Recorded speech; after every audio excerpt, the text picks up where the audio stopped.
With more on this cyber attack and how big it could get, and if it may impact you at home, we're bringing in cybersecurity expert Morgan Wright. Morgan, can you tell us how these NSA leaks, basically the information about how to break in, how this led to this cyber attack?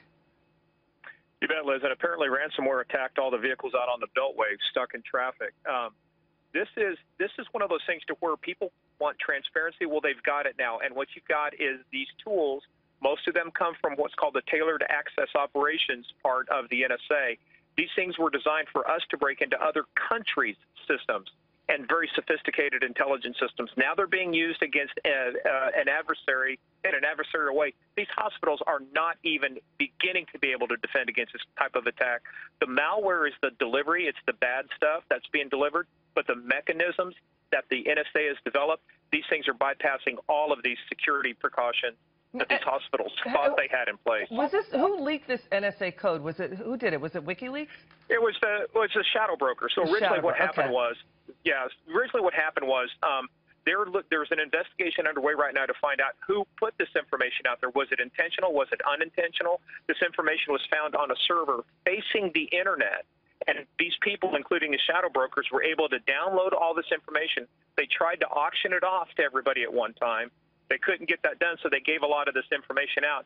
This same information is what's being used to construct the weapons that are being used to attack all these countries and healthcare facilities. Morgan, I just want to explain to the viewer at home what's at stake here. If this ransomware gets into your computer, the hackers will hold hostage your tax documents, possibly, if they're on your computer, your photos, your video, any personal financial information. You'll get a message saying, pay us $300 to this Bitcoin account in 3 days. If you don't, it'll double. And then they threaten to destroy the data in some instances. Now, Britain is saying its hospitals were attacked. We just heard from our reporter that the patient data could be destroyed. How vulnerable, Morgan, are U.S. hospital systems?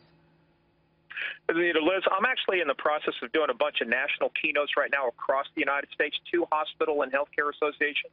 Not only are they vulnerable, like the previous person from Britain was saying, these are the most valuable records. On average, the average data breach per record, those records are worth $355 a record. That's more than anything else out there. And so it is vital, that these people protect us. But look, they're getting into these systems. They're holding these things hostage. Hollywood Presbyterian was the first hospital to be hit with a widespread ransomware attack. They ended up paying $17,000 All right, so to get their Morgan, data back. We understand that part of it, the ransom part of it, but we're hearing reports that surgeries were even canceled potentially in England. I mean, what's the fallout of this? What do these people do with this information, these hackers?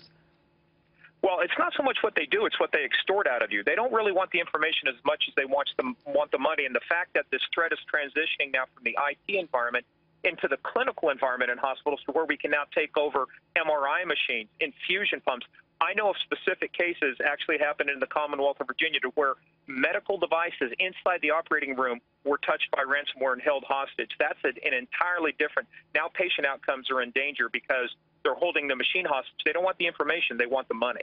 Yeah, that's ratcheting up. Wow. And also Medicare fraud, too. They could commit that as well. Yes, absolutely. We've heard from law enforcement, what about, we hate to bring it up, but what about terrorists getting their hands on this information? Look, when you start talking about the possibilities of where this goes, Liz, if we start encrypting sensitive information, we start putting ransomware on our critical infrastructure, on industrial control systems that control power, electricity, water, we've just begun to scratch the surface. Liz, we've been spending billions and billions of dollars the last few years in the name of cybersecurity. It's only gotten worse. More ransomware attacks, more records being held hostage. Yeah, I hear what you're saying, but people out there are thinking, well, this is just stuff you see in the movies. It's not real-world stuff. But now we've got FedEx hit as well. I mean, so people would sort of downplay, well, you only see this kind of stuff in thrillers in the movie theater. This sounds like, science fiction stuff. That's not reality. What do you say? Now, this is not science fiction, folks. This is about as real as it gets. And while you may not think that, it's just pictures in its bank account, there are 28 million small businesses. You hit these small businesses, you tie up their financials, their invoicing. You talk about families whose medical records might be impacted. There's a lot of sentimental value to pictures. It's this. If they can get into your computer for this, they can get into your computer for other things. And if they think this is where it ends, they're wrong. This is where it begins, not where it ends.